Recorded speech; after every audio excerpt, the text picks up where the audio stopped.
Hey you guys, welcome back to another video. Today I'm going to be giving you a rundown of the cost of being a realtor in Houston, Texas. I'm going to try and go through this really quick. I don't want to hold you guys too long, and I need to hurry up and finish this video while my toddler is preoccupied. So let's go ahead and get into it. First, a big one that I do want to mention is how much it actually costs for realtor dues.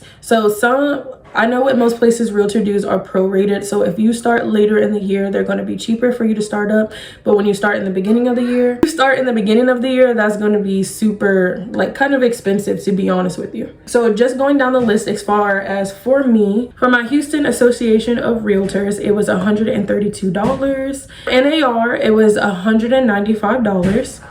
And then for TAR, it was $152. That brought me to a total of $479 for the year. This was due on December 1st. I was in Austin when I started. I think Austin was a little bit more expensive because it was prorated for me. So it was like $6 something. But in the beginning of the year, they wanted me to pay another like almost $1,000. So it really just differs depending on what state you're in, what city you're in. You know, they all have their own different stuff going on. Next thing that I want to bring up that you have to pay for as a realtor is your MLS. I believe that may differ from place to place as well, but for me, to about $111 every 3 months. So that's $111 every 3 months, and then $479 due at the end of the year.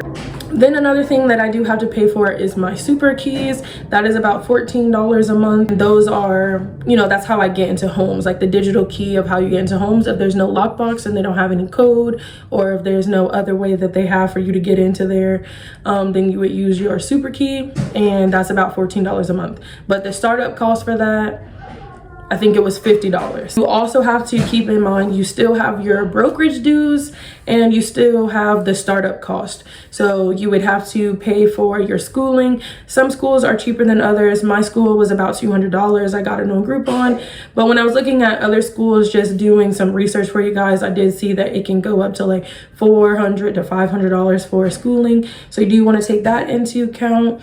You also want to take up and remember, like, sometimes you have to pay for your exams. You take your state and national exam, that has to be paid for because it has to be proctored. You also have your brokerage dues, like I mentioned. So brokerage dues, some brokerages do have a startup cost. So like every brokerage that I've joined so far in my 2 years, it's been about $200 to $300 to start up. And sometimes that's including like your signs, your business, your like your CRMs and stuff. And sometimes it's not. I really don't know what the $300 is for.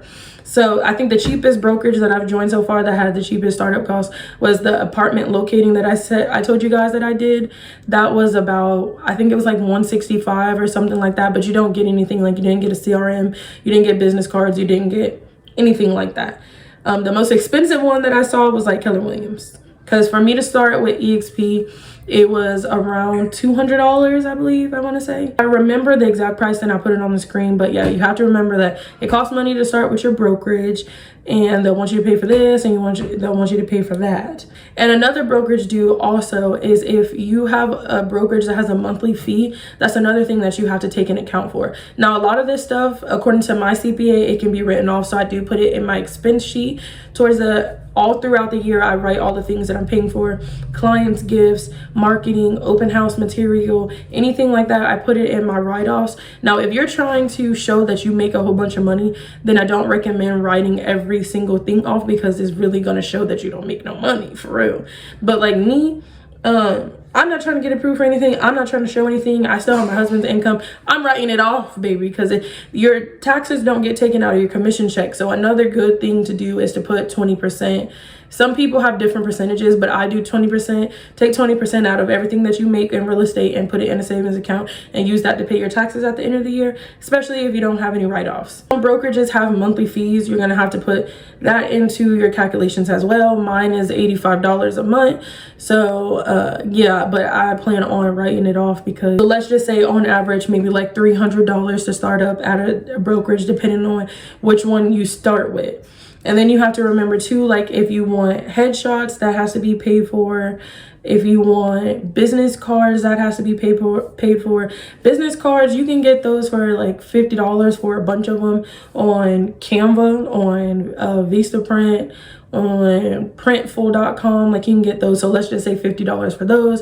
And then for your headshots, that's all depending on your photographer. Some photographers, you know, maybe it's like $200, some of them is like $600. So I don't really want to factor that into the cost, but as far as starter costs, if you do want a nice professional picture, then you have to take that into account as well. Calculating everything that I just set up, like your brokerage dues, your startup costs, your optional marketing, I just put like a average number in there for that.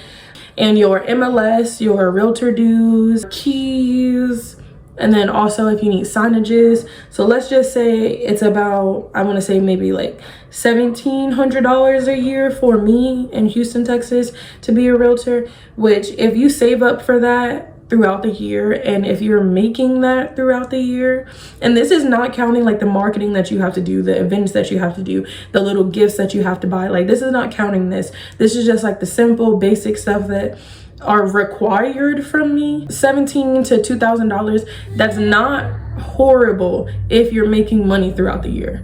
So like if you're selling houses and your house, like you're getting like, you know, $5K from each house that you're selling, and you're taking some of that out of every single check, then that's not bad. Or if you're saving for it throughout the year, then it's not bad. But if you're like a newer realtor and it's been over a year and you haven't sold anything yet, or you haven't done any leases yet, that's why they always push leases. Like if you're new and you're not getting any sales right now, still try to do leases so that you're at least getting some type of income. Then it starts adding up, because it's like you got to the end of the year, you haven't sold anything yet, and now they want this from you and that from you and this from you and da from you. And then also don't forget your schooling too. You have to pay for that. Like not the schooling that you took to get your license, you have to pay for the schooling to keep your license every 2 years. So, and some of it is free. Like you can have free CE classes, or some of it costs money. So it just depends on your area. So I just wanted to give you guys like maybe like a little gist. Hopefully I didn't forget anything. I tried to be mindful of every single thing, but let's just say on average it costs between $1,700 to $2,000 for me to be a realtor in the state of Houston, Texas. Like I said, if you're making money, then it's not bad. But if you're not making money, it adds up.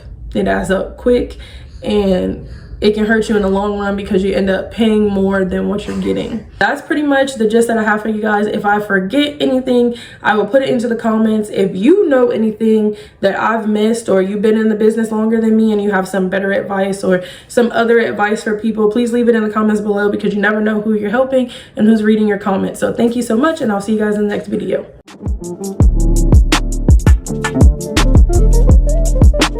Thank you.